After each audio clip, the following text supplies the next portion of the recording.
ભરૂચ શહેરના ભારતીનગર વિસ્તારમાં રહેતા સૌરભ શેરે અને તેની પત્ની વૈભવી શેરે દેશભરમાં 60 જેટલા ફૂડ સ્નેક્સ આઉટલેટ શરૂ કરવાની યોજના બતાવી રોકાણકારો પાસેથી લાખો રૂપિયાનું રોકાણ મેળવ્યું હતું, પરંતુ વાસ્તવમાં માત્ર 18 જેટલા આઉટલેટ્સ જ શરૂ કરવામાં આવ્યા હતા, જ્યારે બાકીના આઉટલેટ્સ અંગે ખોટા વાયદા અને બહાના આપી રોકાણકારોને લાંબા સમય સુધી ગેરમાર્ગે દોરવામાં આવ્યા હતા। આ સમગ્ર કૌભાંડનો ભોગ માત્ર મોટા રોકાણકારો જ નહીં, પરંતુ સામાન્ય વર્ગના લોકો પણ બન્યા છે। સુરત, વડોદરા સહિતના શહેરોમાં આલુ ટિક્કી, પિઝા અને અન્ય ફાસ્ટફૂડ સામગ્રી તૈયાર કરતી 40થી વધુ મહિલાઓ તથા 50થી વધુ કર્મચારીઓ છેલ્લા 3 મહિનાથી પગાર વિના કામ કરતા રહ્યા હોવાનું સામે આવ્યું છે। પગાર નહીં મળતા અનેક પરિવારો આર્થિક સંકટમાં મુકાયા છે। સમગ્ર મામલે રોકાણકારોની ફરિયાદના આધારે ભરૂચ એ ડિવિઝન પોલીસે ગુનો નોંધી વધુ તપાસ હાથ ધરી છે। પોલીસે મહિલા આરોપી વૈભવી શેરે અને અન્ય એક વ્યક્તિની અટકાયત કરી લીધી છે, જ્યારે મુખ્ય આરોપી સૌરભ શેરે સહિતના અન્ય સંડોવાયેલા લોકોની શોધખોળ શરૂ કરવામાં આવી છે। પોલીસે આર્થિક વ્યવહારો, રોકાણ અને ફ્રેન્ચાઇઝી કરારો અંગે ઊંડાણપૂર્વક તપાસ શરૂ કરી છે। હા, ભરૂચ શહેર એ ડિવિઝન પોલીસ સ્ટેશન ખાતે એક છેતરપિંડીનો ગુનો દાખલ કરવામાં આવેલો છે।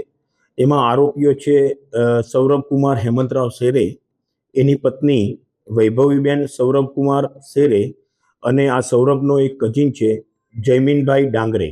આ ત્રણેય આરોપીઓના વિરુદ્ધમાં એક છેતરપિંડીનો ફરિયાદ દાખલ કરવામાં આવેલી છે।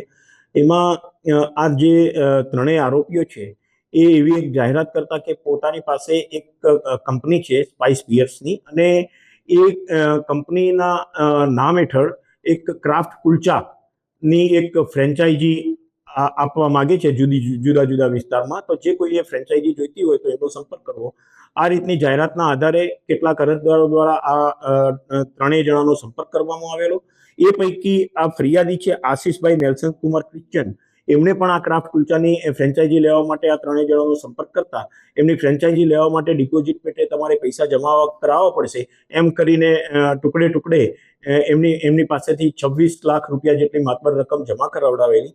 ત્યારબાદ એમને કોઈ ફ્રેન્ચાઇઝી પણ નહીં આપેલી અને કોઈ એમને રકમ પણ પરત નહીં કરેલી। આ રીતે આ ફરિયાદી આશીષભાઈનું આ ત્રણેય જણાએ ચીટિંગ કરી દેતા એ ડિવિઝન પોલીસ સ્ટેશન ખાતે આ ત્રણેય આરોપીઓના વિરુદ્ધમાં ચીટિંગનો ગુનો દાખલ કરવામાં આવેલો છે। એ પૈકી 3 પૈકી આ વૈભવી શેરે અને જયમીન ડાંગરેની એ ડિવિઝન પોલીસ સ્ટેશન ખાતે ધરપકડ કરવામાં આવેલી છે। એમના રિમાન્ડ મેળવીને આ દિશામાં આગળની તપાસ કાર્યવાહી હાથ ધરવામાં આવેલી છે। આ ઉપરાંત આ ત્રણેય આરોપીઓના વિરુદ્ધમાં 2 દિવસ અગાઉ એક હાર્દિક રોહિત નામના ફરિયાદીએ પણ ફરિયાદ આપેલી છે, અને આ જ રીતે હાર્દિક રોહિત નામના ઈસમ પાસે પણ આ ત્રણેય જણાએ 8,51,000 રૂપિયા જેટલી છેતરપિંડી કરેલી હતી। તો આ સિવાય પણ બીજા ઘણા લોકો સાથે છેતરપિંડી કરી હોઈ શકે છે, તો એ દિશામાં પણ પોલીસ આગળની તપાસ કરી રહેલ છે।